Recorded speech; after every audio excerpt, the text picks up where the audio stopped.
Hi, and thank you for joining me for another short talk. And friends, today I want to discuss a very important topic, and that is the Erev Rav. In English, the mixed multitude of peoples who left Egypt alongside the Hebrews. And friends, I must tell you that there is no other idea within the Jewish people that has corrupted not just how Jews view the outside world, but how they view themselves than what they believe about the Erev Rav. Actually, if there is any one idea that has affected the way converts are treated in the Jewish world, is this midrash about the supposed evil Erev Rav, which is mentioned countless times on why we have to overly be skeptical on anyone who wants to join the Jewish people. So, according to Torah, who were the Erev Rav? Friends, Torah tells us that when the Hebrews exited Egypt, they exited alongside a mixed multitude of peoples. Some, like Onkelos and the Ibn Ezra in Parashat Bo, just mentioned that they were regular Egyptians, nothing more. As a matter of fact, our sages are adamant about the idea that they, the Erev Rav, actually outnumbered the Israelites. Friends, did you hear what I just said? That they actually outnumbered, according to Chazal, according to Midrashim also, that they outnumbered the group that was specifically being redeemed, right? Rabbi Yishmael says 1.2 million. Rabbi Akiva says 2.4. Rabbi Yonatan says 3.6 million, right? When the Jews who left were only numbered around 600,000 men. Now, this not only gives us a glimpse on how egalitarian Yetziat Mitzrayim actually was, but it tells us that Chazal, or at least the vast majority of them, did not separate the world between ethnic Israel and non-ethnic Israel, but between those who heeded God's instructions and those who did not. But the point, friends, is that Israel did not leave Egypt alone, which tells us that according to Chazal, that the vast majority of those who stood at Har Sinai and accepted the Torah were also of non-Hebrew stock, letting us know what you always felt had to be the right way. That the Almighty is equally desirous of seeing any person from any tribe come to Torah as he was in seeing the Hebrews come. Now, let's forward to what's taught nowadays. Friends, we are taught, and mind you, these opinions are old as well, but we are taught because Moses was so kind and generous, as Rashi states, that he decided on his own, he decided to convert the Erev Rav in Egypt and bring them along with Israel. And Rashi even states that there God told him not to because God was only interested in redeeming Israel and not the world. And because Moses brought them along, every time the Jews are depicted doing virtually anything wrong in Torah post the Exodus, it really wasn't them, because as the mystics teach, that these Jews are intrinsically holy, but rather, it was these converts who God told Moses not to bother with. Did you hear what I just said? Now, you're wondering, where in Torah does it say any of this, or how is it derived? Because, as the mystics teach today, that it is clear, according to Torah, that the Erev Rav were evil, and that they were the cause of all our problems. And it's true, friends, those who make this claim also claim to have sources, or at least what they say are sources. So let's read them together to finally put this case to rest. In Parashat Ki Tisa, speaking of Aaron, it states, he took it from their hands, he bound it in a scarf and made it into a molten calf. And they said to him, these are your gods, O Israel, who brought you out of the land of Egypt. Aaron saw and built an altar before him. Aaron called out and said, a festival to Hashem tomorrow. Rashi comments on the words, these are your gods. He says, note that it doesn't say, these are our gods. From here we see that it was the Erev Rav that ascended from Egypt who gathered around Aaron and prevailed upon him to participate in making the calf. And they were the ones who made it, and afterwards they led Israel astray after it. Thank you, Rashi. I guess when he said there, these are your gods, O Israel, that wasn't inclusive enough. But anyways, this is one of the two sources they use to prove that the Torah concurs with the modern understanding of the Erev Rav being evil. And honestly, if you're dumbfounded, I don't blame you, because I also don't know how they came to that conclusion either from this pasuk.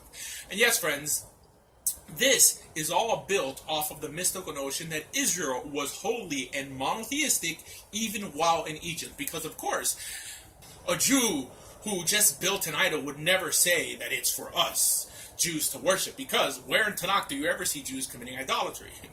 Yes, friends, it's stupid and only a medrash. So yes, it's optional to believe, but unfortunately the vast majority of Jews do believe it. And there's more. Rashi later says in the same parsha regarding the same event when Moshe was on the mountain, when it says, Hashem spoke to Moses, go descend, for your nation that you have brought up from Egypt has become corrupt. Rashi says, it does not say the nation has become corrupt, but rather your nation, referring to the Erev Rav, which the Medrash taught that Moshe accepted on his own and converted on his own and did not consult God about. And that it was corrupt and that it corrupted Israel. Thank you again, Rashi. And friends, really, that's it. The statement, your nation versus my nation or people, because of course God in his anger would still consider wicked Israel his nation or people, right? The word used is amecha. How about the pasuk in the first parak of Hosea when Hashem says, call him lo ami, which means not my nation, for you are not my nation and I am not your God. So much for Hashem coddling Israel.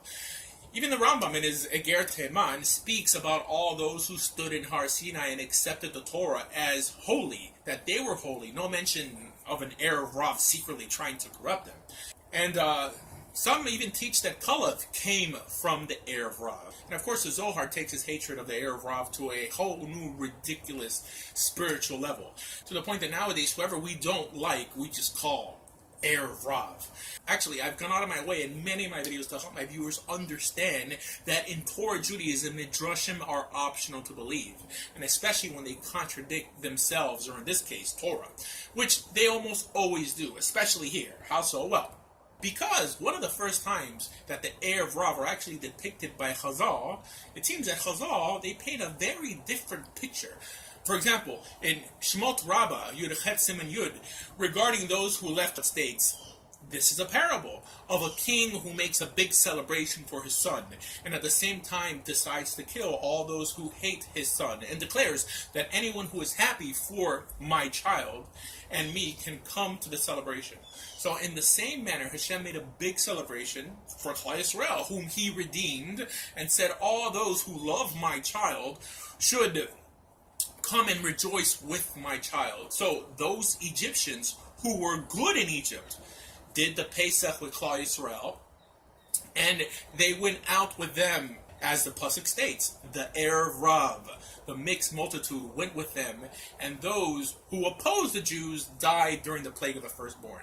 So, according to this medrash, Hashem actually invited them to come out.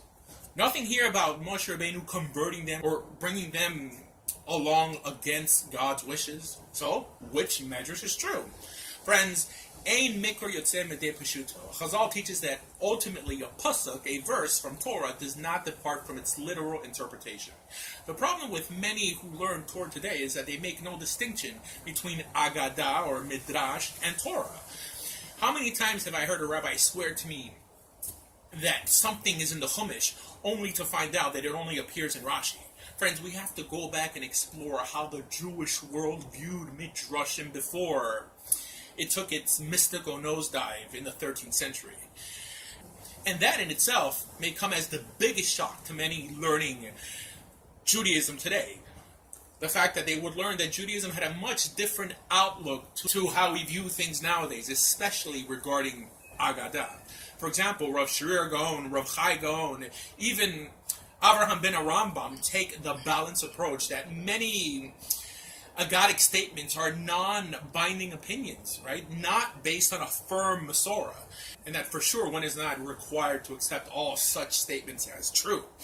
And friends, like I said earlier, this is the main idea that got Jews to really scrutinize, not just over Gentiles and Klipot, but even those who come to Israel to convert. In other words, the reason converts are in the vast majority of cases mistreated is because of this primitive and silly idea that Jews, even when they are without knowledge of Torah, even in Mitzrayim, in Egypt, were in some way head and shoulders above their Gentile neighbors, not because of Torah or the keeping of Torah, but because of some intrinsic superior aura. Friends, the fact of the matter is that mystical Judaism made the Erev Rav from just a descriptive phrase, meaning a mixed multitude of people, to an epithet, a derogatory phrase we toss out to free ourselves from the responsibility we have to fight the real evil among us. Friends, for more information about everything Jewish, please visit bejewish.org. Thank you.